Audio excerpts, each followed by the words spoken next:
Assalamualaikum warahmatullahi wabarakatuh.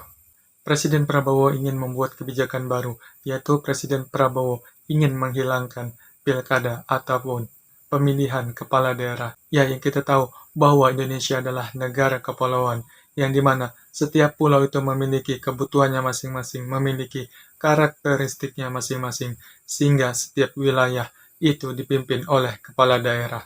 Setiap 5 tahun sekali, sama halnya seperti presiden, kita juga mengganti kepala daerah.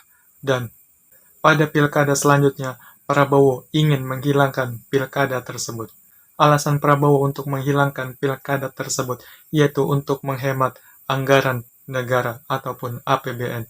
Ya, yang kita tahu, selama pelaksanaan pemilu, selama pelaksanaan pesta demokrasi, itu pasti membutuhkan dana yang sangat besar. Sehingga untuk mengakali dan mengirit anggaran tersebut, Prabowo mengeluarkan kebijakan baru, yaitu ingin menghapuskan yang namanya pilkada. Tentu hal tersebut pastinya menuai banyak kontroversi serta penolakan dari masyarakat Indonesia, yang dimana Prabowo seolah-olah ingin membelenggu terkait demokrasi di negeri ini. Tentu pemilihan kepala daerah itu sangat penting, yang dimana kita sebagai masyarakat daerah ataupun masyarakat asli daerah tersebut itu memiliki hak untuk memilih pemimpin daerahnya, yang dimana pemimpin daerah ini akan memimpin daerahnya masing-masing, dan setiap masyarakat memiliki hak yang sama untuk memilih serta dipilih. Presiden Prabowo menginginkan bahwa pemilihan kepala daerah itu dilakukan oleh DPR, atau biasa kita sebut dengan Dewan Perwakilan Rakyat. Ya, Dewan Perwakilan Rakyat. Akan tetapi nyatanya, Dewan Perwakilan Rakyat tersebut tidak benar-benar mewakili suara masyarakat Indonesia. Katanya, Dewan Perwakilan Rakyat ini adalah sebagai representasi dari masyarakat Indonesia. Akan tetapi, kenyataan yang kita lihat bahwa Dewan Perwakilan Rakyat ini hanya mementingkan kelompoknya saja, hanya mementingkan partai politiknya saja, hanya mementingkan golongannya saja. Tentu hal ini membuat masyarakat Indonesia sangat kecewa apabila kebijakan tersebut ditetapkan oleh pemerintah.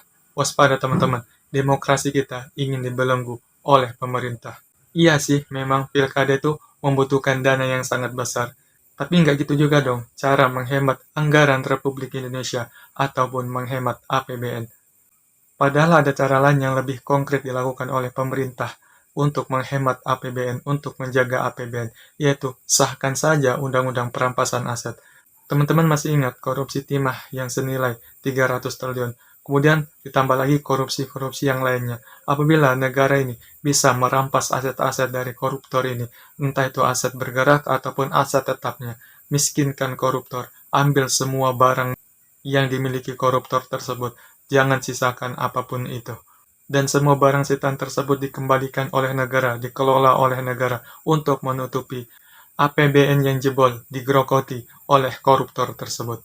Selain itu juga pemerintah juga harus bisa memangkas semua agenda-agenda, semua program-program yang tidak perlu, yang dirasa tidak bermanfaat ataupun berimpact kepada masyarakat Indonesia. Kemudian juga pemerintah juga bisa melakukan pemangkasan terkait badan-badan yang gemuk. Birokrasi Indonesia itu terlalu gemuk sehingga membutuhkan ataupun memakan biaya yang sangat besar. Pemerintah juga bisa merampingkan birokrasi Indonesia agar dapat menghemat APBN Indonesia.